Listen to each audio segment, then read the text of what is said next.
لا إله إلا الله محمد رسول الله عليه صلاة الله. Al-haqqu 'alal batin, kebenaran di atas kebatilan. Al-batil al-baqi, yang batil dan yang abadi. Utruku, tinggalkan semuanya itu. Khudu, silakan semua. Khudu, lalu ambillah. Utruku al-akhda min aidi tab'i wal hawa wal nafas, tinggalkan mengambil dari tangan tabiat, tangan hawa, dan tangan nafsu. Artinya jangan berharap Anda mendapatkan sesuatu pertolongan, bantuan dari sesama makhluk berdasarkan hawa nafsumu, berdasarkan keserakahanmu. Khudu min yadil qalbi wasir, ambillah berdasarkan dari tangan hati dan rahasia. Ini omongan begini ini artinya jangan meminta belas kasihan orang lain. Jangan Anda melirik-lirik apa yang ada di tangan orang lain. Jangan berharap Anda mendapatkan sesuatu dari orang lain berdasarkan nafsu Anda sendiri. Utrukul akhda min aidi al-khalq, tinggalkan mengambil. Gimana tuh? Artinya jangan pernah meminta sesuatu dari tangan makhluk, sesama makhluk. Jangan pernah meminta sesuatu dari tangan makhluk. Khudu min yadil khaliq, ambillah dari tangan Tuhan. Artinya ketika Anda menginginkan sesuatu, apa yang dikirim sinyal oleh hati ke dalam otak Anda, kan ngakalin duitnya mertua, atau mikirnya pinjam ke bank, atau mengharapkan pemberian orang. Lah kenapa tidak mengharapkan dari Allah saja? Jadi artinya begini, kita punya rencana bikin musala, ya sudah bikin saja. Terus gimana? Ya minta sama Allah dana. Ya Allah, saya mau bikin rumahmu. Masa aku bikin rumah bisa, masa bikin rumah Allah nggak bisa? Artinya jangan memunculkan rasa tamak meminta bantuan kepada orang lain. Mintalah hanya kepada Allah saja. Nanti bagaimana caranya Allah menjawab, itu terserah Allah.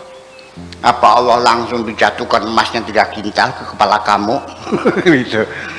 Atau Allah akan menggerakkan hati orang yang dermawan supaya ngirim duit kepada kamu? Atau kamu menemukan sesuatu pekerjaan yang untungnya sangat besar sekali? Atau itu terserah Allah yang ngatur. Yang penting kita mintanya hanya kepada Allah. Itu maksudnya. Ya, sebab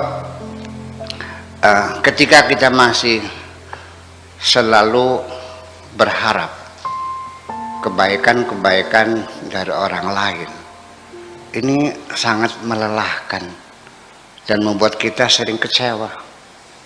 Percaya, ketika Anda sudah tidak lagi berharap pertolongan, bantuan, pemberian dari orang lain, Anda baru merasakan betapa nyamannya hidup ini. Karena bagaimanapun semua orang akan memikirkan kepentingannya sendiri. Anda sedih, Anda sendiri yang mengalami kesedihan. Jangan berharap ada orang lain yang ikut bersedih bersama kamu. Sekalipun orang sekitarmu ikut menangis atas kesedihanmu, juga tidak memberi manfaat apa-apa. Tetap tidak akan meringankan penderitaanmu. Jadi artinya bahwa berharap pemberian dari Allah, minta kepada Allah, jangan minta kepada manusia. Ini nasihat saya. Kalau nurut silakan, dan juga silakan. Ketika Anda berharap kepada orang lain, menolong, membantu, memberi, Anda akan kecewa. Karena hanya berapa persen yang terbukti orang menolong Anda. Ya, masih banyak juga yang menipu Anda kok. Iya. Begini, ini logikanya saya terjemahkan. Kenapa Syekh Abdul Qadir Jailani mengatakan jangan mengharap pemberian dari sesama makhluk.